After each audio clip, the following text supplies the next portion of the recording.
hen, ten, goat, coat, mouse, house, chick, quick, cat, hat, bear, stare, kite, night, sheep, sleep.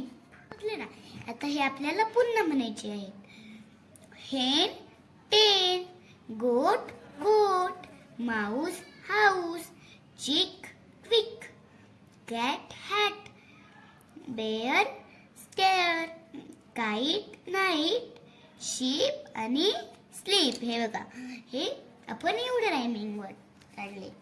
चला तर भेटूया अशाच पुढच्या सुंदर व्हिडिओ सोबत. तोपर्यंत बाय बाय.